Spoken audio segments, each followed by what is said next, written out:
তোমাদেরকে সাইকেল দেওয়া হবে, তারপরেও তোমরা মসজিদে আসো। ঠিক এভাবেই প্রত্যেকটা জিনিসকে আপনি পজিটিভলি নেবেন। নামাজকে বলো না কাজ আছে,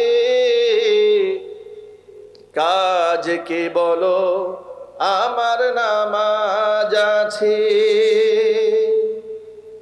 নামাজ বিহীন পরকালে কি জবাব দেবে তুমি প্রভুর কাছে। নামাজকে বলো না কাজ আছে, কাজকে বলো আমার নামাজ আছে। নামাজ বিহীন পরকালে কি জবাব দেবে তুমি প্রভুর কাছে। নেগেটিভ চিন্তা ভাবনা করবেন না। নেগেটিভ চিন্তা ভাবনা যাদের মনের মধ্যে থাকে তারা সবসময় অশান্তির আগুনে জ্বলে পুড়ে ছাই হয়ে যায়। যারা পজিটিভ মাইন্ড সেট আপ থাকে তারা সবসময় সুকুন, অন্তরের মধ্যে শান্তি থাকে। এই জন্য নবী করিম সাল্লাল্লাহু আলাইহি ওয়াসাল্লাম হাদিসের মধ্যে বলেছেন, জুন্নু বিল মুমিনিনা খায়রা, খবরদার মুমিনদের ব্যাপারে কুধারণা করবে না, সব সময় তোমরা সুধারণা করবে। জোরে বলেন আল্লাহু আকবার। আলোচনার এই প্রসঙ্গে আমি সকলের কাছ থেকে একটা ওয়াদা নিতে চাই। যে নামাজ আল্লাহর নবীর কাছে প্রিয় করে তোলা হয়েছে এবং হুজুরের চোখের শীতলতা বানিয়ে দেওয়া হয়েছে, আল্লাহ নবী সাল্লাল্লাহু আলাইহি ওয়াসাল্লাম বলেছেন, জুইলাত কুররাতু আইনি ফিস সালাহ, নামাজ আমার চোখের শীতলতা বানিয়ে দেওয়া হয়েছে। যত ভাইরা আমরা এখানে এসেছি আর মা বোনরা আমাদের বক্তব্য শুনতে পাচ্ছেন, সকলকেই আমরা এই ব্যাপারে ওয়াদা নিতে চাই, আজকের পর থেকে জীবনে আমরা এক ওয়াক্ত নামাজও কাজা করব না। বলেন ইনশাআল্লাহ। যুবক ভাইরা একটু জোর আওয়াজে বলুন না ইনশাআল্লাহ। আপনি যে পোশাকে থাকেন আপনি সে পোশাকেই মসজিদে চলে যান। আপনার জুব্বা পরার দরকার নাই, পাগড়ি পরার দরকার নাই। দরকার নাই বলতে মানে এটা আপনাকে অনুৎসাহিত করা হচ্ছে না। মানে আপনার মধ্যে পাগড়ি যদি নাও থাকে, জুব্বা গায়ে নাও থাকে, প্যান্ট শার্ট পরে আছেন, একেবারে ফর্মাল অবস্থার মধ্যে আছেন, জিন্স পরে আছেন, টি শার্ট পরে আছেন, শার্ট গায়ে দিয়ে আছেন, নামাজের ওয়াক্ত হয়ে গেছে, আজান ফুঁকেছে, মুয়াজ্জিন হাইয়া আলাস সালাহ, এক সেকেন্ডে বিলম্ব না করে আপনি নামাজে দাঁড়ায় যান। ইসলাম পোশাকের ব্যাপারে মানুষকে প্রশস্ততা দিয়েছে। জোরে কান সুবহানাল্লাহ। পোশাকে নির্ধারিত কোনো পোশাককে ইসলাম ফরজও করে নাই, ওয়াজিবও করে নাই। এই যে জুব্বা পরা, এটা কি ফরজ? আওয়াজ নাই আপনাদের মুখে, এটা জুড়ে বলেন। এটা কি সুন্নত? না, এটা সুন্নতও নয়, এটা ফরজও নয়, এটা ওয়াজিবও নয়। এটা একটা ড্রেস কোড, সর্বোচ্চ আপনি মুস্তাহাব বলতে পারেন বা কারিবুম মিনাল সুন্নাহ বলতে পারেন, যে সুন্নতের কাছাকাছি। ইসলামে কোনো একটা নির্ধারিত একক কোনো পোশাককে সুন্নতের ক্যাটাগরিতে এই জন্য ফেলা হয় নাই কারণ দেশ, সমাজ, এলাকা, রুচি, আবহাওয়া ভেদে মানুষের পোশাকের ভিন্নতা থাকতে পারে। কথা ঠিক না ভাই? ঠিক। এই জন্য আপনি এটা অবধারিত মনে করার কোনো কারণ নাই। এই জন্য দেখবেন সাহাবায়ে কেরাম রাদিয়াল্লাহু তাআলা আনহুম আজমাইন, তাদের ইতিহাস যখন আপনি সিরাত যখন পড়বেন, আপনি সিরাতের কিতাবে কোথাও পাবেন না যে তারা 24 ঘন্টা মাথার মধ্যে পাগড়ি বেঁধে থাকতেন, সবসময় মাথার টুপি দিয়ে থাকতেন। এগুলো সিরাতের মধ্যে পাবেন না। এমন অনেক বর্ণনা পাওয়া যায় যে উস্কো খুস্কো চুল নিয়ে সাহাবায়ে কেরাম হুজুরের সামনে হাজির হয়েছে। আজকে আমাদের সমাজে এমন একটা অবস্থা তৈরি করা হয়েছে যে টুপি না হলে মনে হয় নামাজই হচ্ছে না। ঠিক না ভাই? ঠিক না। তবে এটা পোশাকের একটা উত্তম পদ্ধতি বলা যায় যে এগুলো হচ্ছে লিবাসুস সালেহিন, নেককার মানুষের পোশাক। কথা বুঝতে পেরেছেন? কি বলা যায় জোরে বলেন তো?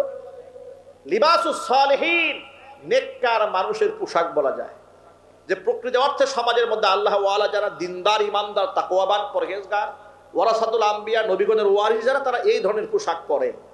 সুতরাং সর্বোচ্চ এই ক্ষেত্রে আপনাকে এটা প্রাধান্যের তালিকায় রাখতে পারেন, কিন্তু এটা জরুরি নয়।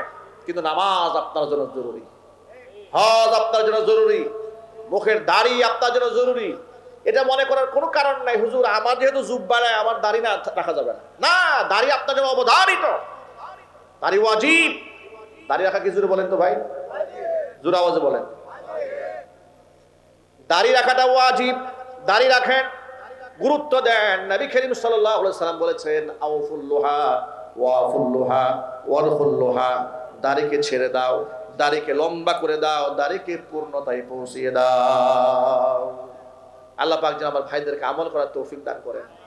ভাইরা, মূল কথায় আমি বলছি, মূল কথা আসেন। জুইলাত কুররাতু আইনি ফিস সালাহ, নামাজ আমার চোখের শীতলতা। নামাজকে বলো না কাজ আছে, কাজকে বলো আমার নামাজ আছে। নামাজ বিহীন পরকালে কি জবাব দেবে তুমি প্রভুর কাছে। নামাজকে বলো না কাজ আছে, কাজকে বলো আমার নামাজ আছে। নামাজ বিহীন পরকালে কি জবাব দেবে তুমি প্রভুর কাছে। আল্লাহ পাক যেন আমাদের সকলকে 5 ওয়াক্ত নামাজি বানায় দেন, জোরে বলুন আমিন। আমি যেটা বোঝাবার জন্য এত কথা বললাম সেটা হচ্ছে যে আল্লাহ পাক যে কোরআনে বললেন যুজ্জিনা লিন-নাসি হুব্বুশ শাহাওয়াত মিনান নিসা, নারীদের আকর্ষণ এটা করে দেওয়া হয়েছে। এটা যদি আল্লাহর পক্ষ থেকে আকর্ষণ হয় আর সেটা যদি আমরা বৈধভাবে সে আকর্ষণকে কাজে লাগাই, এটা আমাদের জন্য নিন্দনীয় হবে না, এটা প্রশংসনীয় হবে। আমরা যদি আমাদেরকে স্ত্রীদেরকে মহাব্বত করি, ভালোবাসি, আর অধিক সন্তান গর্বে আসবে আমার স্ত্রীর, দুনিয়াতে আমার অনেক সন্তান থাকবে, এই নিয়তে যদি বিবাহ করি, নারীদের প্রতি আকর্ষণ এটা দূষণীয় নয়, এটা প্রশংসনীয়। কারণ নবী করিম সাল্লাল্লাহু আলাইহি ওয়াসাল্লাম নিজে বলেছেন তাযাওয়াজুল ওয়াদুদাল ওয়ালুদ ফাইন্নী মুকাসিরুন বিকুমুল উমামা ইয়াওমাল কিয়ামা। ওই সমস্ত মেয়েদেরকে তোমরা বিবাহ করো যারা অধিক সন্তান গর্ভে ধারণ করতে পারে, যাতে করে কিয়ামতের দিন আমি তোমাদেরকে নিয়ে অন্য উম্মতের মধ্যে গর্ব করতে পারি। অধিক সন্তান মুসলমানরা গর্ভে ধারণ করবে, সেই ক্ষেত্রে ইসলাম তাদেরকে উৎসাহ প্রদান করেছে। আর এনজিওরা প্রতিনিয়ত অনুৎসাহ প্রদান করে। তারা বলে একটি হলে ভালো হয়, দুটি হলে আর নয়। এটা কোনো মুসলমানদের কথা নয়, এটা শয়তানের কথা। ঠিক না ঠিক যদি বলেন, এটা কাজের কথা, শয়তানের কথা। তারা গ্রামগঞ্জে ঘুরে ঘুরে মানুষকে বোঝায় বেশি সন্তান হলে রিজিকের অভাব হবে, বাচ্চাদেরকে মানুষ করা যাবে না, একটা সন্তানকে জন্মের মতো মানুষ বানান। ইতিহাস প্রমাণ করেছে এক সন্তান যার, পৃথিবীর সমস্ত অশান্তি তার। ঠিক না ঠিক বলেন? কারণ শয়তান সন্তান তখন শয়তানে পরিণত হয়ে বুঝে ফেলে যে আমার বাপ মার তো আমি ছাড়া উপায় নাই, আমি যা বলবো তাই, আমি হালালকে হারাম বলবো, হালালকে হারাম বলবো। বাপ মা বিপদে পড়ে, এমন মুসিবতে পড়ে এক সন্তানের জন্য, তখন আর তার কোনো উপায় থাকে না। এই জন্য এক সন্তান ইসলাম কখনো উৎসাহ প্রদান করে নাই, বহু সন্তানকে উদ্বুদ্ধ করেছে। যখন আল্লাহু আকবার। আরেকটা মিথ্যা কথা বলে সন্তান ঘরের মধ্যে বেশি হয়ে গেলে রিজিকের অভাব পড়বে। এই কথাটা মুসলমানরা মন থেকে বিশ্বাস করে, এই কথা বিশ্বাস করা শিরিক। বিশ্বাস করা কি শিরিক? এটা আল্লাহর কোরআনে আয়াত তো অস্বীকার করা হয়ে যায়। কারণ রিজিকের মালিক মানুষ নয়, রিজিকের মালিক কে? আল্লাহ পাক বলেছেন ওয়ামা মিন দাব্বাতিন ফিল আরদি ইল্লা আলাল্লাহি রিজকুহা। জমিনে এমন কোন বিচরণশীল প্রাণী নাই যে প্রাণীর রিজকের দায়িত্ব আমি আল্লাহর নিজ হাতে গ্রহণ করিনি। একটা হাদিস আপনাদেরকে স্মরণ করিয়ে দেই। আল্লাহর নবী সাল্লাল্লাহু আলাইহি ওয়াসাল্লাম একাধিক সন্তান গ্রহণ করাটাকে কত বেশি উৎসাহ প্রদান করেছেন। হুজুর সাল্লাল্লাহু আলাইহি ওয়াসাল্লাম, হুজুরের বিখ্যাত সাহাবী জাবের ইবনে আব্দুল্লাহ রাদিয়াল্লাহু তাআলা আনহু এলেন, এসে বলেন ইয়া রাসূলুল্লাহ আমি বিবাহ করেছি। হুজুর বলেন আবিকরান আম সাইয়িবান, বিবাহ যে করেছো বাকেরা নাকি সাইয়্যিবা, মানে হচ্ছে তুমি কি কুমারী মেয়ে বিবাহ করেছো নাকি বিবাহিত মেয়ে বিবাহ করেছো, মানে অন্যের কাছ থেকে ডিভোর্স প্রাপ্ত বা তালাক প্রাপ্ত এরকম বিবাহ করেছো? তিনি বললেন সাইয়্যিবান, আমি তো কুমারী মেয়ে বিবাহ করিনি, অন্যের কাছ থেকে বিধবা মহিলাকে বিবাহ করেছি।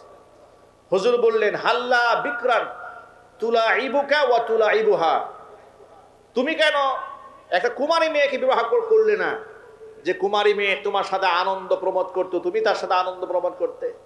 কুমারী মেয়েদেরকে বিবাহ করার ক্ষেত্রে উৎসাহ বেশি প্রদান করা হয়েছে, একমাত্র অধিক সন্তান গর্ভে ধারণ করতে পারবে। আল্লাহু আকবার বলেন। ইসলাম উৎসাহ দিয়েছে। এবার কোরআন শরীফে একটা আয়াত শুনে আপনাদেরকে, আপনারা কি বিরক্ত হচ্ছেন নাকি?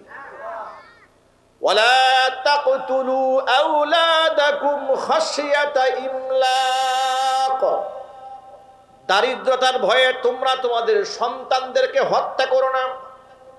নাহনু নারযুকুহুম ওয়া ইয়্যাকুম, যে আল্লাহ তাআলা আমি তোমাদেরকে রিজিক দান করি, সে আমি আল্লাহ তাআলা তাদেরকেও রিজিক দান করব। দারিদ্রতার ভয়ে সন্তান হত্যা করা হালাল না হারাম? এই যে চিন্তা করে যারা ওই সমস্ত পিল গ্রহণ করেন যা স্থায়ী, দেখবেন অনেক সময় হসপিটালে যাওয়ার পরে ডাক্তাররা বুদ্ধি দেয় যে জরায়ু থেকে চিরদিনের জন্য সন্তান বন্ধ করে দেওয়ার জন্য রাস্তা যেন বন্ধ করে দেওয়া হয় সিজারিয়ান করার সময়। নাউজুবিল্লাহ পড়েন। সাময়িক পিল গ্রহণ করা যেতে পারে ফুকাহায়ে কেরামের দৃষ্টিকোণ থেকে, সাময়িক। সেটা কেন? আপনার স্ত্রী শারীরিকভাবে আনফিট হতে পারে, অথবা একেবারে ছোট্ট একটা বাচ্চা পৃথিবী আরেকটা বাচ্চা চলে আসলে এই যে দুটা বাচ্চা কন্ট্রোল করা বহুত কঠিন হয়ে যায়। এই জন্য ফুকাহায়ে কেরাম সীমিত সময়ের পিল ব্যবহার করা জায়েজ, বৈধ বলেছেন। কিন্তু আশ্চর্যের ব্যাপার, এটাকে উৎসাহ দেওয়া হয় নাই। এটা এমন অনেক জায়গাতে ক্লোজ করে দেওয়া হচ্ছে, এর দ্বারা মুসলমানদের প্রজনন ক্ষমতা নষ্ট করা হচ্ছে। আবার এই সিজারিয়ান সিস্টেমটা তৈরি করা হয়েছে মুসলিম প্রজন্মকে ধ্বংস করার জন্য। যারা এই ট্যাবলেট আমাদের বাংলাদেশ সাপ্লাই দিয়েছে, এই বুলি যারা শিখিয়েছে আমাদেরকে যে সিজার করতে হবে, এই ফর্মুলাটা এই দেশে উপহার দিয়েছে, তাদের দেশের দিকে তাকান, ইউরোপের দিকে তাকান, আমেরিকার দিকে তাকান, অস্ট্রেলিয়াতে তাকান, ইংল্যান্ডে তাকান, সেখানে বাচ্চাদেরকে একান্ত প্রয়োজন ছাড়া তারা সিজার করবে না, একেবারে সর্বোচ্চ চেষ্টা করবে তাকে নরমাল ডেলিভারি করার জন্য। আমার প্রশ্ন হচ্ছে যে পশ্চিমারা যদি বাচ্চাদেরকে নরমাল ডেলিভারি করাতে পারে, আমাদের বাংলাদেশে 90% মহিলারা আজকে বর্তমানে সিজার করতে হয় কেন? কথা ঠিক না? জুড়ে বলেন, কেন করতে হচ্ছে? অসাধু, লম্পট, বদমাশ, ইতর শ্রেণীর ডাক্তারদের কারণে। তারা দুইটা পয়সার জন্য আপনাকে এমন ভয় দেখাই দিবে, বাচ্চা শুকায় গেছে, বাচ্চার পানি শুকিয়েছে, উল্টায় গেছে, পেছলে গেছে, হাজার কথা বলে বাপ্পার মনে ভয় ঢুকায় দেয়। আল্লাহর কাছে জবাব দিতে হবে। ঠিক না? জুড়ে বলেন। পলিসি শোনেন, কারণ আপনি যদি একবার সিজার করে ফেলেন তবে আপনি আর বেশি সন্তান নিতে পারবেন না। আপনি মন চাইলে আপনি 3টার পর আর নেওয়াটা জীবনের ঝুঁকি হয়ে দাঁড়াবে, আপনি ব্লক হয়ে যাবেন। অথচ এই যে মাত্র কিছুদিন আগে আমাদের মা এবং আমাদের দাদিদের প্রজন্মটা একটু দেখেন, ঠিক না? জন্য বলে আমাদের মায়েদের ইতিহাসগুলো দেখেন, এই যে আমাদের স্টেজ যত মুরব্বীরা বসে আছেন তাদের স্টেজটা দেখেন। আমরা এই বিষয়গুলোকে কঠিন বানিয়ে ফেলেছি। আল্লাহ পাক যেন আমাদেরকে হেদায়েত